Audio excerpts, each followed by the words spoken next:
We'll discuss Nigeria as an investment destination.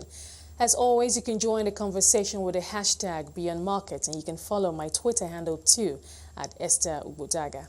Now, Nigeria, Africa's largest economy, has abundant investment opportunities. Now, the woman-driving investment initiatives in Nigeria, Yewande Sadiku, the Executive Secretary and CEO of the Nigerian Investment Promotion Commission, joins me now to discuss the strides NIPC is taking to make Nigeria an investment destination of choice. Yewande, thank you so much. Pleasure to have you on the show today. Thank you for having me. Let's start with, help us understand, for those viewers who need to better understand the work that the NIPC does. Help us understand what you do.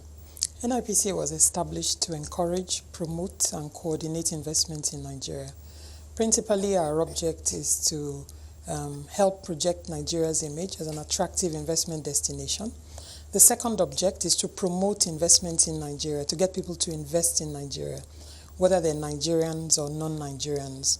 The third object is investment facilitation, where we help investors with challenges that they may have with investing in Nigeria, with getting access to information, with resolving issues with government agencies. And the three parts mean that we engage actively with the private sector. So we have a good knowledge of what the challenges and issues of the private sector are, which lead me to the fourth part of our mandate, which is policy advocacy, where we either initiate or support measures aimed at helping government ensure that government policies are aligned with government's own ambitions of attracting investments into Nigeria. Okay, so help us understand how those policies, and the policies especially that you've taken to improve the investment climate here, better engage with investors and increase overall FDI that comes into the country. So the policies generally are defined by different ministries. So if you speak from a broad policy perspective, we give input where required, of course. But the biggest policy, obviously, the policy document driving Nigeria's economic trajectory at the moment is the Economic Recovery and Growth Plan. Okay. And NIPC played an active role in the articulation of that policy document. And it gives us a broad map of the sectors that government is interested in attracting investments in. Government is interested in attracting investment across the board, but there are certain sectors that we consider priority. And we take it as part of our mandate to help with directing investor attention to those particular sectors that government has defined as being of priority. So we help investors understand what the document says. I find one of the challenges, one of the realities that investors face is that many government policies exist, but investors are not aware of them. Unfortunately, as a friend once told me, government documents are generally not bedtime reading. They're not as interesting to read as different types of reading. I would imagine, well, yes. So part of what we're doing to build, one of the things we're doing to help investors is to translate those big fat government documents into easier to digest 2 to 6 page sector summaries that essentially distill the nuggets of what government wants investors to understand and how government wants investors to behave. Because essentially that's what policy is. It's how government wants investors to behave to help government achieve the targets that government has defined. While also creating that enabling environment for the private sector, because I know that goes hand in hand. You talked about, it's across the board in terms of, the policies that to encourage investment across sectors, but the government focuses on some key sectors. I imagine agriculture will be one of them because that's also contained in the Economic Recovery and Growth Plan. Help us understand what the government is doing differently for those key sectors that it's singled out. So for those key sectors, instead of just having a document where we talk about it, government was focused on translating that document from policy into actuality. So the Ministry of Budget and National Planning led an initiative to take the ERGP sectors of focus into implementation, starting with the ERGP Focus Labs, which was a 17-week program, pre-lab, lab, and then post-lab. The object of the labs was to have investors sit with, in particular, government to try to understand the challenges that they have with translating investment ambitions into reality, where they have challenges with different government agencies, to identify what those challenges are and to try to resolve the challenges in the context of the labs. And these are both foreign and domestic, or is there a bias for, is there, or is it's the same? The focus is on generating investment. Okay. We recognize, as it happens in many countries, that the bulk of the investments that we get may come from foreign investors. But money has no color. Our preference is for investment, whether it's domestic because or foreign. sometimes I hear, I've heard some analysts tell me that what they've seen here in Nigeria is the government many times has a preference for foreign investors, and that they believe that if there is a focus on domestic investors, if you get the domestic guys to invest, that is also in some way some kind of incentive for the foreign investors to also come, because they see that the guys on the ground here are investing and are doing and are being supported by the government. Then that's an encouragement for them to come. I don't believe I've ever seen a government document that gives a preference to foreign investors over domestic investors. And I recognize that for many foreign investors, the presence of domestic investors helps to know that they have a local partner who has skin in the game.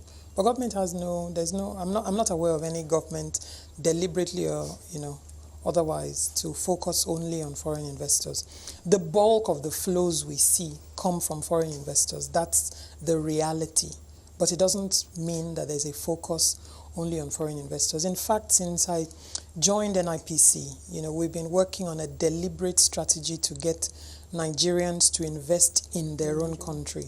It is easy, to focus on trying to in the context of attracting investments, to try to focus on foreign investors, because you think you need to go out of your way to get those who are not in the country to come. No, because I know that that's something that the monetary authorities focus on.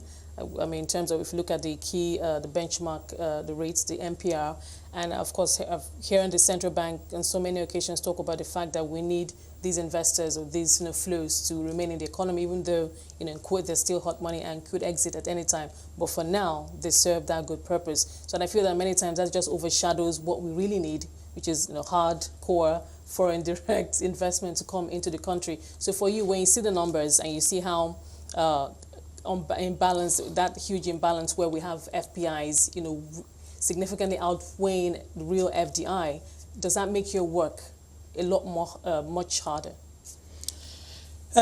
We need both portfolio and direct. Portfolio and direct, I see them as part of a continuum. Direct breaks the ground, direct creates the initial jobs. But sometimes direct exists because they know that should the securities need to change hands, there's a portfolio market available to do it. Historically, and even now, the proportion of foreign portfolio investment or portfolio investments that we see generally is much higher than the direct investment. So I see that as a real challenge, how to increase the proportion of direct investment. That's where government policies, government actions are most felt. Portfolio investors can take advantage of even short windows of opportunity for wealth creation, whereas for direct investors, it's a lot more difficult. They have to take a much, much longer view and therefore spend a lot more time understanding, distilling, and questioning government policies. So it takes them longer to come to the table. Now, when you engage with investors, particularly domestic investors, what are their general concerns in terms of how they do business in the environment, maybe from an incentive or policy point of view? What is it that they tell you? The biggest concern that investors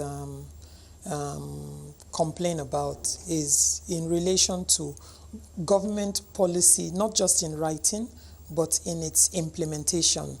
I got a couple of messages today from some investors complaining about some imports that should not be attracting any duty, but they're being asked to produce a letter from a particular government agency saying that those imports are exempt from duty, which should not happen.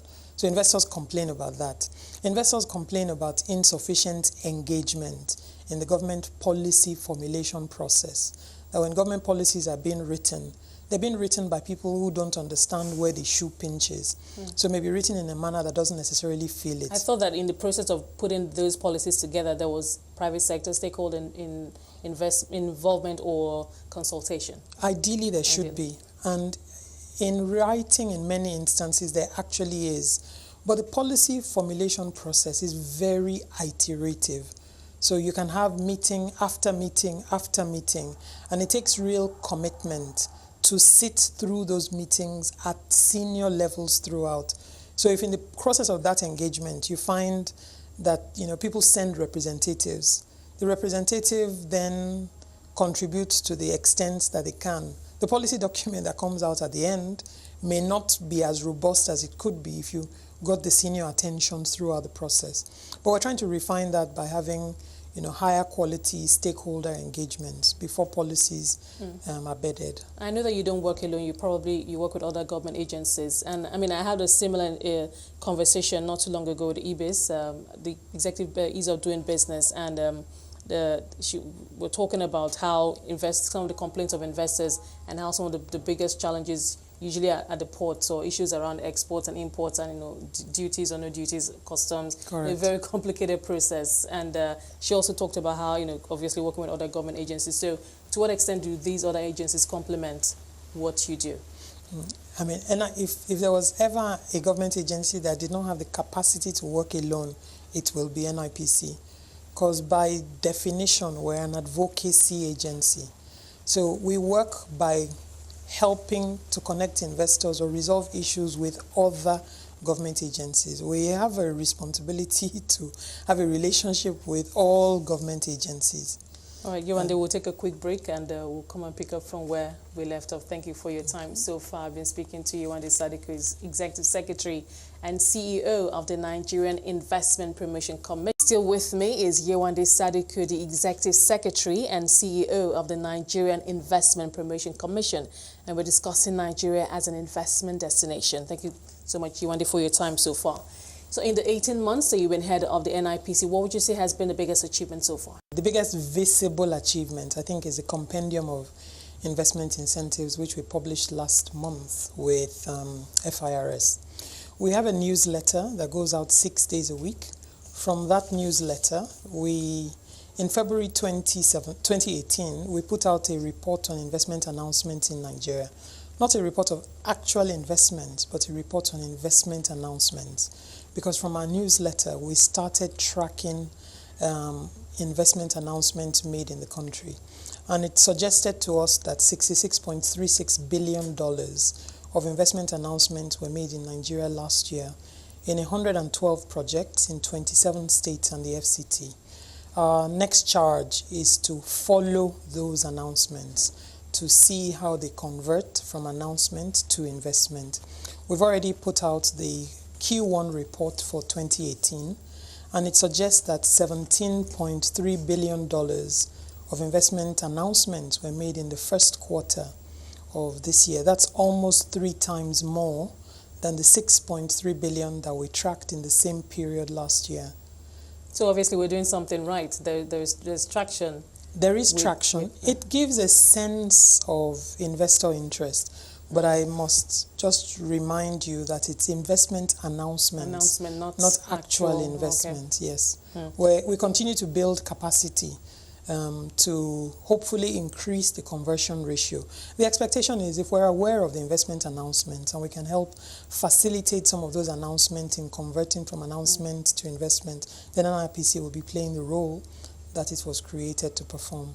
I wanted to talk about that compendium with the Federal Inland Revenue Service. Yes. And I know it's a compilation of fiscal incentives in Nigerian tax laws and sector-wide fiscal concessions. Help us understand that. What kind of incentives?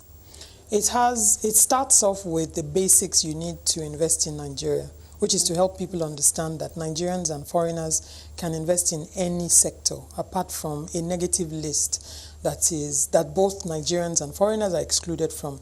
It gives foreigners comfort that they can own a business by law in Nigeria 100%. They're not required by law to have domestic partners, even though, with my own experience in the private sector, I often recommend it. It also gives the protections that exist in Nigerian law largely for foreign investors. But it speaks, is that for in the area of what also dispute resolution? For dispute resolution, for bringing capital in and taking capital out, and for what share of their profits and the like they can take out. It gives comfort that no Nigerian government will take over their assets and the like. But then it goes into details about the different types of investment incentives that exist, the ones that are written in law and the ones that were approved by government and have been gazetted. So they're effectively in effect.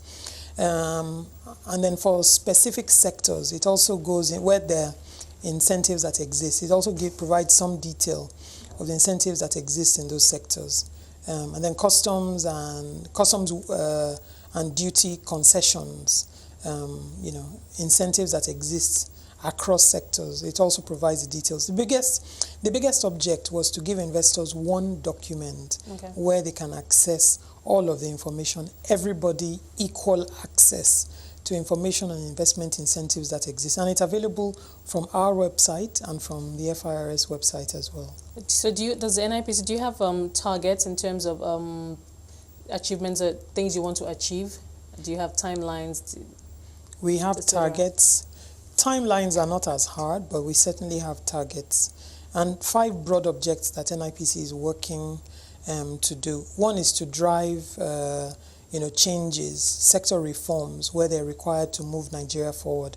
Another one is to increase the capacity of states at becoming more effective at investment promotion. Because we recognize that even though we're a federal investment promotion agency, if states are not effective at investment promotion, we cannot achieve the object. Because investors don't invest in Nigeria broadly. They invest state by state. Well, I think we're seeing some states do well in that regard. I mean, a couple of them have had investors or investment summits where they bring in, they put their states on the map for investment. So, but how would you assess the way states have been faring in that regard? Many states have had investment summits. In fact, an increasing number do. Some had investment summits in 2018 for the first time. But we've worked with a number of states, and development agencies have also worked with a number of states to help them set up investment promotion agencies. That's what we advise. So investors have one organization, if you like, that they engage, one organization that understands that capital, has the capacity to move from one place to the other. And that capital likes to be courted, capital likes to be welcomed, capital likes to be made comfortable. The object of the Investment Promotion Agency, just like NIPC, is that they provide support to investors, they help them get information, they help facilitate approvals and the like. There's a growing number of states that do that. And even those that don't have formal investment promotion agencies are setting up teams of people to deal specifically with managing those investor engagements. And in my own journeys across the country, I encourage states to compete for investor attention, because in reality, Nigeria is also competing for investor attention. So I'd rather the competition or that the loss be from one state in Nigeria to another than it be from Nigeria to a third-party country. Okay, interesting. Now you have a big event coming up later this month, the Direct Investors Summit. Tell us about that. The object of the Direct Investors Summit is to bring investors and government together in one location along with investment opportunities. Quite often when we go on the road and talk to Nigerians and foreigners about investment opportunities in Nigeria. But it can take a while to go on the road. So the object of this summit was to flip the dial a little bit and bring investors to one location in Abuja to see investment opportunities across Nigeria. We've been working with our partners, the state investment promotion agencies. We've also been working with 3 partners in the private sector to get investment opportunities across Nigeria, not opportunities in Lagos, not opportunities in one pocket, but investment opportunities across Nigeria. We're profiling those investment opportunities, so we provide information on a consistent basis across the board to investors on those opportunities. My dream for the summit, if an investor was interested in renewable energy, for instance, that they come to one summit in Abuja to see hydro opportunities in Niger State, to see, the wind farm in Katsina State, to see a biomass opportunity in Ekiti State or in Ondo State, but all in one location. It will not be the end of the investor journey, but it allows them over a 2-day period to see a number of opportunities that they would have spent several days or several weeks seeing across Nigeria. For investors, for the investment opportunities, it's also an opportunity for them to come to one event in Abuja to share their investment dreams, to share their investment stories with investors across the board. It'll be open, or it is open, to domestic as well as foreign investors. So all investors are welcome to see investment opportunities across Nigeria. I saw something in the statement that they also come together to discuss pre-profiled investment-ready projects. Correct. Tell us about that. So as I mentioned, the object is to profile the investment opportunities. We currently have over 100 projects that have been profiled. Some of the projects come from, the projects, for instance, that have been through the ERGP process, there are different government agencies that have investment opportunities that they want to show to investors. But there are also private sector opportunities. In fact, the bulk of them are private sector opportunities. Only a handful of them are government-sponsored. But the object was to, as investors, as we go on the road, we find investors, domestic and international, say, I'm interested in agriculture, but what opportunities do you have in agriculture? And instead of calling names, without being able to provide a certain level of information about those opportunities across the board, the best way was to profile them. So we designed with UNIDO and 3 partners in the private sector a template for profiling these investment opportunities across the board. So we can prepare that information on a standardized basis. We can use it to provide deal books, page by page, that tell you about investment opportunities. If we saw interest, we can then provide more detailed information. Our object is just to create a platform where investors and opportunities can connect. Because I was going to ask you, what are your expectations in terms of outcome? What are you hoping? What kind of outcomes are you hoping for? Well, I'm hoping that from this event, investors will see real opportunities in Nigeria that they can potentially invest in. That if there are challenges in closing that investment gap, that we provide a platform for them to give us that information as to what they need to close the gap.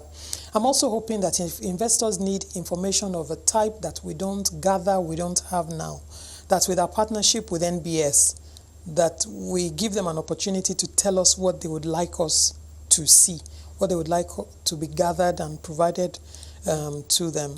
I always ask this question to when I talk to analysts who deal in this sphere. I ask them, would they say that now more than ever, the average investor, either domestic or foreign, feels better informed about investments in Nigeria and has, in terms of access to information, it's a lot significantly better than, say, 5-10 years ago? How would you answer that? I certainly hope that the answer will be an emphatic yes. On our website, we try to provide as much information as possible. We have an online investors guide that we hope to launch in about 2 weeks.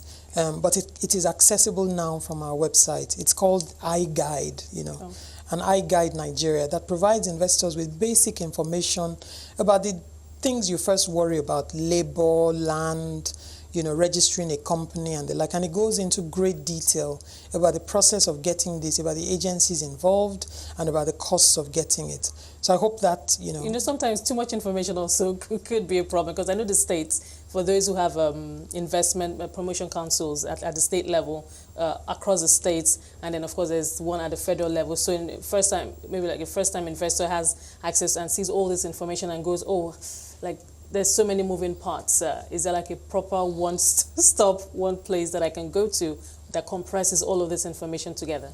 At the federal level, NIPC is that one-stop agency that you can go to. Okay, so you've been at the NIPC for 18 months. What is the big picture for you in terms of what the NIPC can achieve?